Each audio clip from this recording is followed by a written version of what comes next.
Buen día, estudiantes de grado 6.3 y 6.4. En esta ocasión vamos a estudiar la civilización fluvial de China.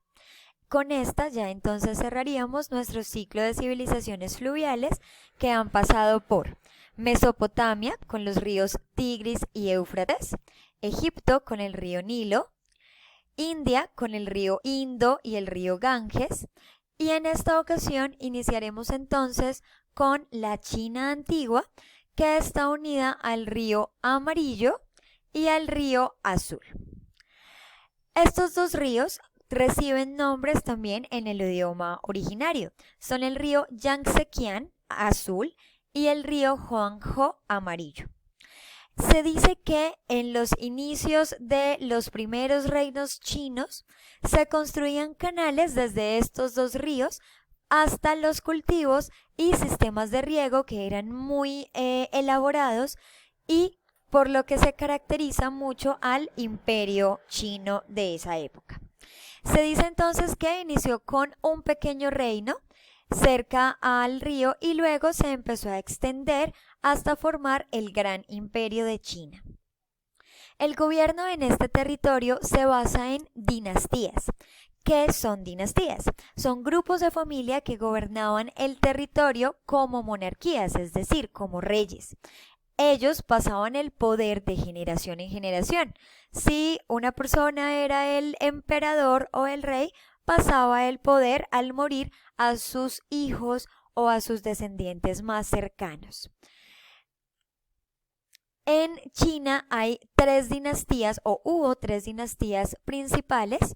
Una de ellas fue la dinastía Shang, que va desde el año 1770 a.C. al año 1100 a.C. Ellos fueron la primer dinastía y se formaron cerca del río Huanghe, es decir, del río Amarillo. Se caracterizaron porque las personas practicaban mucho la agricultura, la ganadería y la pesca alrededor de este río. Luego se conformó la dinastía Zhou o Zhou, que va desde el año 1100 a.C. hasta el año 220 a.C. En esta ocasión se dividió todo el territorio de la actual China en varios reinos pequeños o varios estados pequeños. Sin embargo, por estas divisiones hubo muchísimos problemas para gobernarlos, por lo que cada uno de estos reinos tenía a un representante de la dinastía y era muy difícil que entre ellos se pusieran de acuerdo para el gobierno adecuado. Debido a estos problemas, entonces la dinastía cambió, pues la dinastía Zhou o la familia Zhou perdió fuerza y la adquirió entonces la dinastía Qin o la dinastía Qi.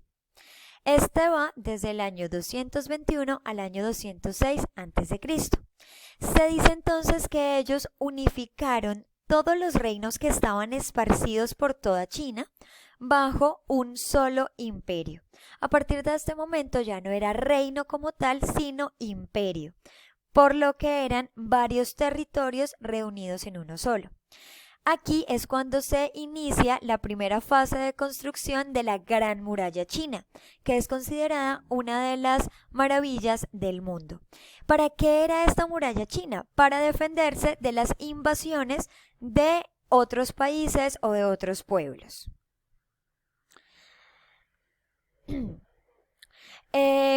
Para entender la organización social en China, debemos entender que se dividía en varias jerarquías o varias clases.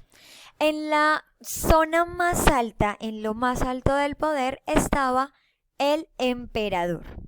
El emperador se consideraba hijo del cielo, cercano a los dioses, y era el funcionario primordial de todo el imperio. Pero se consideraba que él servía al imperio, no el imperio a él. Luego de él viene la nobleza, que es la familia imperial, es decir, la familia del emperador, los terratenientes, es decir, los dueños de la tierra en el imperio, y los jefes imperiales, lo cual quiere decir que eran los grandes funcionarios del ejército. Posterior a ello viene entonces la burocracia. La burocracia entonces eran los funcionarios del imperio encargados de cosas políticas y administrativas. Eran los que le daban consejo al emperador y le daban consejo a los jefes militares. Posterior a esto estaban los campesinos, los comerciantes y los artesanos. Ellos se ubicaban en una sola clase social, puesto que eran igual de importantes para la sociedad. La mayoría de ellos se dedicaban entonces a las labores del campo, a la siembra, al cultivo, y de igual manera se dedicaban a vender y comprar artefactos o productos y a elaborar artesanías que eran muy famosas o muy codiciadas en la antigua China. Y por último estaban entonces los esclavos. Los esclavos siempre eran prisioneros de guerra, es decir, quienes habían perdido las guerras en ocasiones anteriores empezaban a ser esclavos del imperio chino. Posterior a esto, entonces, veremos las religiones en China. Hay dos religiones principales en China desde la antigüedad que se siguen practicando hoy en día. Una de ellas y una de las más famosas es el confucianismo.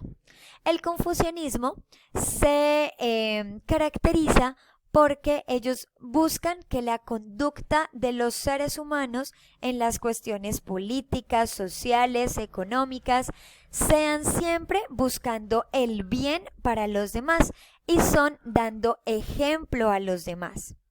Además, esta doctrina fue creada por un pensador llamado Confucio, que es este que vemos aquí en la imagen, y él decía que lo más importante en la vida son 4 cosas: el ejemplo que les damos a los demás, la disciplina que tenemos en nuestra vida para alcanzar nuestros objetivos, la empatía que tenemos para saber lo que la otra persona siente y la compasión para ponernos en el lugar de las otras personas y buscar lo mejor tanto para ellas como para nosotros. La otra religión de China es el taoísmo. El taoísmo está basada en un pensamiento que dice que todo en el universo tiene un equilibrio, que todas las fuerzas del universo están equilibradas entre ellas, es decir, no existe la luz si no existe la oscuridad, no existe el bien si no existe la maldad, no existe la juventud si no existe la vejez. Por lo tanto, ellos entonces crean este símbolo, que es el que comúnmente se conoce como Yin Yang, y nos simboliza precisamente eso. Dentro de lo blanco siempre hay algo negro, dentro de lo negro siempre hay algo blanco. Se puede interpretar de muchas maneras. Una de ellas es, dentro del bien siempre hay algo de mal, dentro del mal siempre hay algo de bien.